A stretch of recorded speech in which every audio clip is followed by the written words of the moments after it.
The GOP, we have basically a war going on, and you've got a bunch of Republicans who have been for years and years and years taking money from big corporations. Yesterday, I was telling you about McHenry, the guy who is now theoretically the Speaker of the House, and how he only got a few $100s from actual donors this year, that virtually all of his money is coming from super PACs and PACs and lobbying firms and wealthy people, mostly wealthy corporations, real estate, insurance, banking, stuff like that, because he's the chair of the House Finance Committee. And so, he writes the legislation that helps these people out. So you've got that faction. That's kind of the Mitt Romney, the old-fashioned corporate shill faction of the GOP, which has really been the GOP since, since 1900. Actually, since the end of the Taft administration, let's say, since 1912 or 1914 or 16 or whatever the year would be. Then you've got the fascist faction of the GOP. The Trump faction, the MAGA faction, who want a strongman leader who will, end democracy in America and will make America safe for white men, basically, who will put women back in the kitchen and, pregnant, barefoot, and making dinner, who will do away with laws that protect women and minorities from discrimination, who will end the right to abortion and birth control, and by the way, they're coming after birth control next. This is a big one. So the number two, you've got the fascist faction. And then number three, you've got the Putin faction. Now, there's some overlap between the Putin faction and the fascist faction. But the Putin faction actually wants America to resemble Hungary or Russia, and they want to do what Putin says should be done. I would argue that many of them are MAGA people who are basically dancing to the tune of social media. And now that Facebook and Twitter have radically dialed back on their fact-checking and all that sort of thing, you're seeing both of those platforms, and others as well, but principally those two platforms, becoming just infested with Russian trolls and Russian propaganda. Out of this, over at the Bulwark, columnist, journalist A.B. Stoddard writes that this fractured Republican Party, at the same time that you've got a Russian terror attack against the civilians of Ukraine, and you've got a Hamas terror attack against the civilians of Israel going on. You've got basically wars in two parts of the world, major wars in two parts of the world, both of which the United States is up to its knees in, or maybe higher than that. That for us to be in such a severe state of dysfunction is actually a danger to world peace.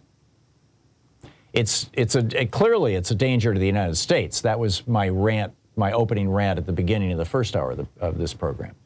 But Stoddard is taking it a step farther and saying, no, this is actually a threat to the world. He writes, the Republicans who control the House of Representatives cannot respond to a new war waged against Israel. They have rejected new aid to support Ukraine in its defense against the Russian invasion. They have no plan to keep the government from shutting down on November 17th when funding runs dry. Republicans are increasingly untethered from reality. He goes on to write, he points out that Tommy Tuberville has caused a blockade of more than 300 military promotions. Excuse me, she. I didn't realize A.B. Stoddard was a she, but apparently.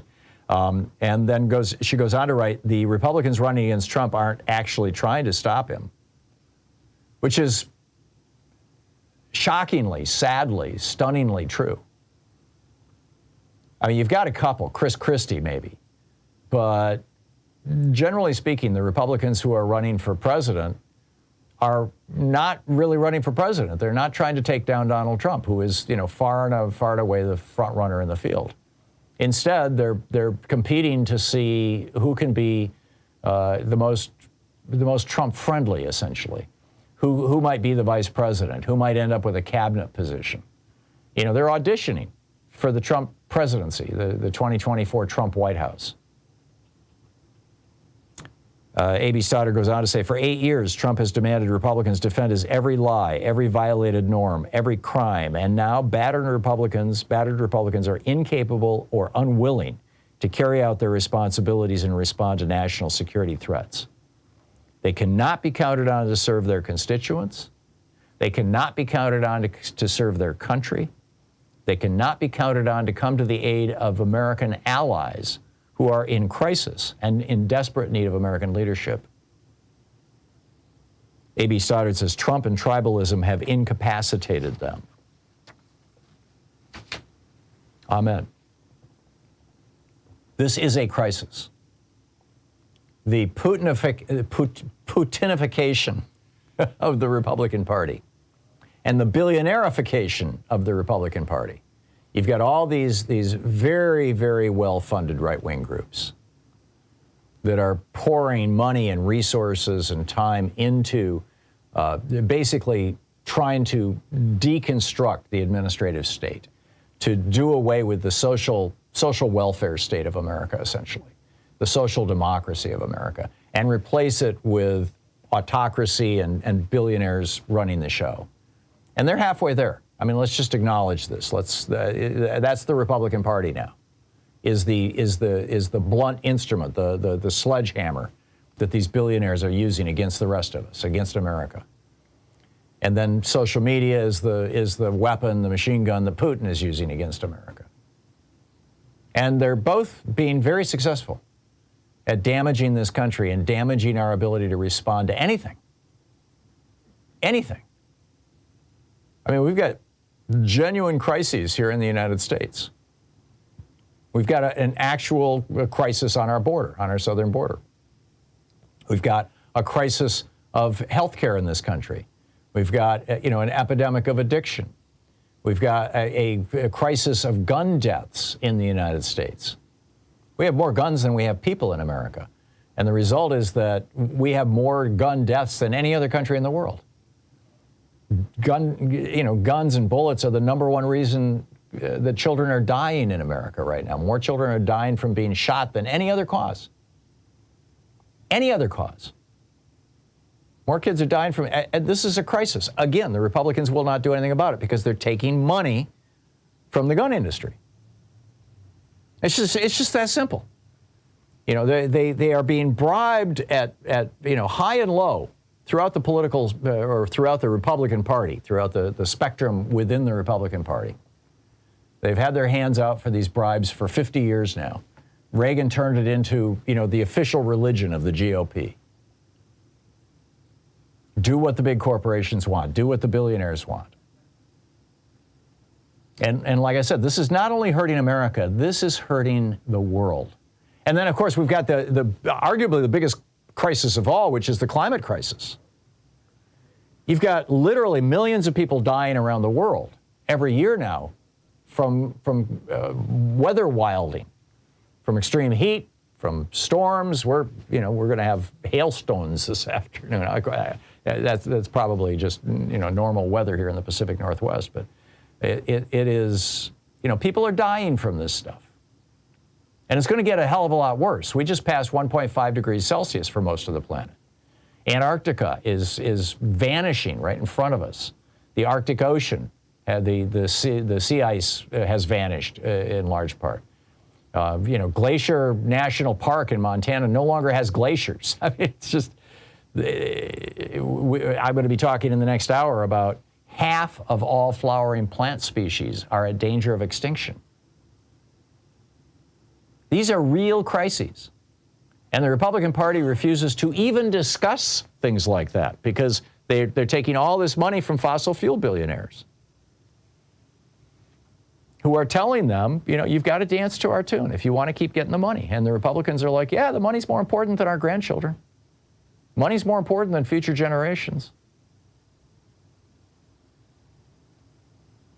And you've got, 6 corrupt Republicans on the U.S. Supreme Court who, well, 5 of them anyway, not all 5 of them, but 5 corrupt Republicans on the Supreme Court back in 2010, voting to decriminalize, fully decriminalize bribery of politicians with the Citizens United decision. The deciding vote in that was Clarence Thomas, who had had a billionaire massaging him for over a decade before that decision was handed down. This guy bought his mother's house and lets her live in it rent-free, updated and renovated it, bought several houses on the block to raise the property values, flies Clarence around the world in a private jet, takes him on vacations on his huge private yacht, Clarence and Ginny. And Clarence then is the deciding vote to say, yeah, this billionaire should be able to bribe me and anybody else he wants to bribe.